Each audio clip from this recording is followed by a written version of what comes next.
AITA for asking my friend to stop using my stuff without asking. Dude, what's your problem? You know I was going to give it back. That's what Jake, my best friend, yelled as he held up my game controller, which was now covered in what looked like pizza grease. He was visibly annoyed, like I was the one out of line for asking why he'd taken my controller without asking. Let me give some context. Jake and I have been friends since college. He was the first person to really pull me into a social group. Before meeting Jake, I was always kind of on the outside looking in. So, when Jake invited me to play video games in his dorm room on our first day, I was thrilled. From then on we got close, and he became my best friend. But over the years I started noticing something about Jake. He has a very relaxed relationship with boundaries. Back in college, he was always borrowing my stuff. A t-shirt here, a phone charger there. Small things I didn't mind because, at the end of the day, it was just stuff. He'd say, "We're friends. Friends share, don't they?" And honestly, I never had the guts to say no. After we graduated, Jake started coming over to my place more and more. At first, it was fun. He'd say he needed to escape the boredom of his apartment, and I enjoyed the company. But over time, it started to feel like he treated my place like it was his.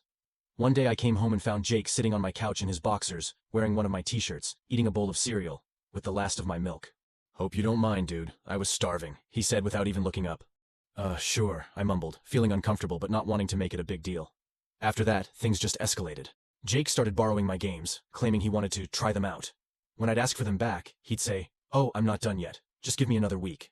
He'd hold on to them for months, and when I finally insisted, he acted like I was the unreasonable one.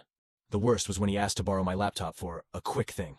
He returned it days later, packed with downloaded games, and running so slow it was practically useless. When I confronted him, he shrugged and said, "Oh, must have been a virus." "Sorry, dude, but hey, you weren't using it much anyway, right?" And then there was the car incident.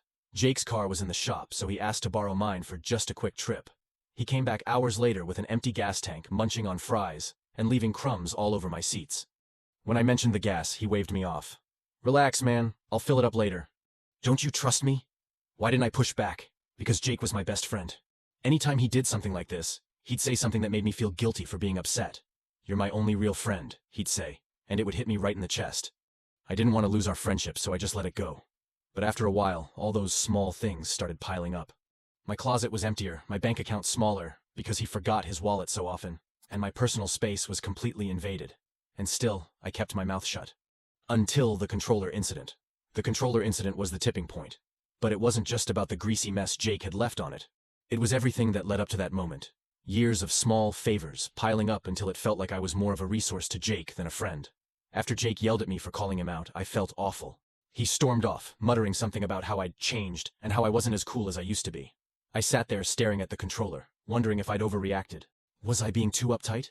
I mean, it was just a controller, right? But then I started replaying all the times Jake had pushed boundaries. Like the time he borrowed my wireless earbuds, just for the weekend, because he forgot his at home. I didn't hear from him for weeks, and when I finally asked about them, he laughed and said, "Oh right, I forgot I had those."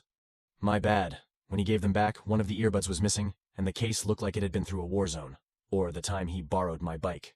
He was supposed to use it for a quick ride to the store, but days went by, and it was nowhere to be seen. When I finally asked, he admitted he'd lent it to a friend of his because, apparently, my bike was better than theirs. He didn't see the issue. "It's not like you use it every day," he'd said. And then there were the times Jake would just take money from my wallet without asking. He'd always justify it later with, "I was gonna pay you back, dude. You know I wouldn't screw you over." Except, he never paid me back. It wasn't huge amounts, $10 here, $20 there, but over time it added up. And whenever I brought it up, he'd either laugh it off or guilt trip me with, "You know I'm struggling right now. Aren't we supposed to have each other's backs?" The thing is, I kept letting it slide because I didn't want to ruin our friendship. Jake was my first real friend. Growing up, I was always the odd one out. I wasn't good at sports, I wasn't funny, and I wasn't popular. So when Jake befriended me, I clung to that friendship, like it was the most important thing in the world. I thought that's what friends were supposed to do. Let things go, make sacrifices, always have each other's backs. But the more I thought about it, the more I realized that our friendship felt one-sided. Jake always took, and I always gave. And any time I tried to set a boundary, he'd turn it around on me, making me feel like I was being selfish or ungrateful.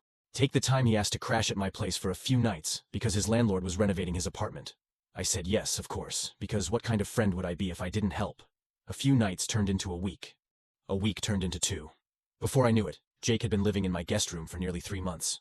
He never offered to pitch in for rent or utilities, and whenever I brought it up, he'd say, "Dude, I'm not made of money. I thought you were cool with this." And don't even get me started on the mess. Jake treated my house like a frat house. He'd leave dirty dishes everywhere, use my bathroom towels without washing them, and scatter his stuff all over the place. Once, I found a half-eaten sandwich under the couch cushions, and when I confronted him about it, he just laughed and said, "Oops, my bad." Despite all of this, I kept telling myself it was fine. That's just Jake. He's a little messy, a little forgetful. But he's a good friend, right? So, when he got mad about the controller, I immediately felt like I was in the wrong. I texted him later that night to apologize, but he didn't respond. The next day, he showed up at my place like nothing had happened. He walked in, grabbed a soda from my fridge, and flopped onto the couch. "So," he said, grinning, "we cool?" "Yeah," I said automatically, even though I didn't feel cool at all. Jake didn't bring up the controller, and neither did I. But over the next few weeks, I started noticing more little things that made me question our friendship.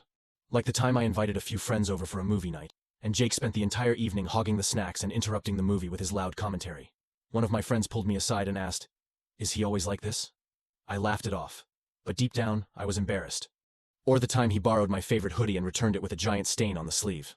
When I pointed it out, he said, "Oh, that was there when you gave it to me," even though I knew for a fact it wasn't. The worst, though, was when he borrowed my portable speaker for a party and came back the next day complaining that it was broken. He said it just stopped working. But when I checked, it was clear someone had spilled beer all over it. Jake didn't offer to replace it. He just said, "Man, that sucks," and moved on.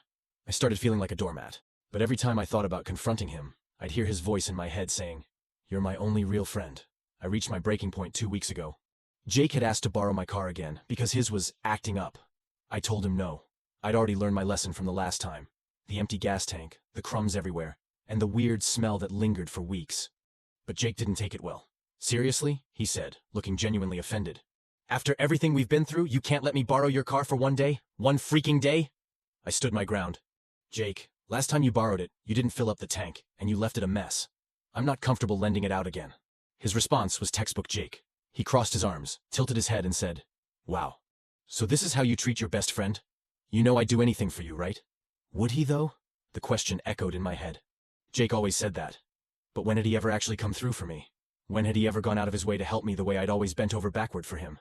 "I just don't think it's a good idea," I said, trying to stay calm. Jake scoffed. "Unbelievable. You've changed, man. You used to be cool." That hit harder than I'd like to admit. For so long, I'd let Jake get away with everything because I didn't want to lose his friendship. I didn't want to go back to feeling like the outsider, like the guy no one wanted to hang out with. But standing there, watching him act like I was the bad guy for setting a boundary, something clicked. This wasn't about me being uncool. It was about Jake not respecting me. After that, I started pulling back. I didn't confront him outright, but I stopped answering his texts as quickly. I stopped letting him come over uninvited. I even started saying no to his little requests, like borrowing my charger, or taking food from my fridge. And every time I said no, Jake would act like I just kicked a puppy. Last week, he showed up at my place with a 6-pack of beer, the same way he had when we first became friends. I thought maybe he was here to apologize, but instead, he plopped down on my couch and said, "We need to talk." "Okay," I said, sitting down across from him. "I feel like you've been acting different lately," he said, cracking open a beer. "Like, you're mad at me or something? If I did something wrong, just say it." I hesitated. Part of me wanted to lay everything out. The controller, the laptop, the car, the speaker, the years of borrowing without returning. But another part of me felt guilty. What if I was blowing this out of proportion? What if Jake really didn't realize how much he was taking advantage of me? "It's not that I'm mad," I said carefully. "I just feel like sometimes you don't respect my stuff. Like, you borrow things without asking, and when I bring it up, you act like it's no big deal." Jake's expression hardened. "Wow," he said, shaking his head. "I didn't realize you thought I was such a terrible friend." "That's not what I'm saying," I replied quickly. "I just think we need to set some boundaries." "Boundaries?" he repeated, his voice dripping with sarcasm. "We've been friends for years, and now you're talking about boundaries. Friends don't need boundaries, dude. Friends are supposed to share." For once, I didn't back down. "Sharing is when both people agree," I said. "Taking without asking isn't sharing. It's disrespectful." Jake stared at me for a long moment, then stood up. "You know what? Forget it," he said, grabbing his beers. "If that's how you feel, maybe we're not as close as I thought." He left without another word, slamming the door behind him. Since then, he hasn't reached out. I've thought about texting him, but every time I do, I stop myself. For the first time in years, I feel like I can breathe. My stuff is where it's supposed to be. My house is my own again. But I can't shake the guilt. Jake was my first real friend, and I still care about him. I don't want to lose our friendship, but I also don't want to keep feeling like a doormat. So, Reddit, AITA for finally standing up to my best friend? Or did I just ruin the best friendship I've ever had? Thank you for watching. Tell us what you would do in this situation.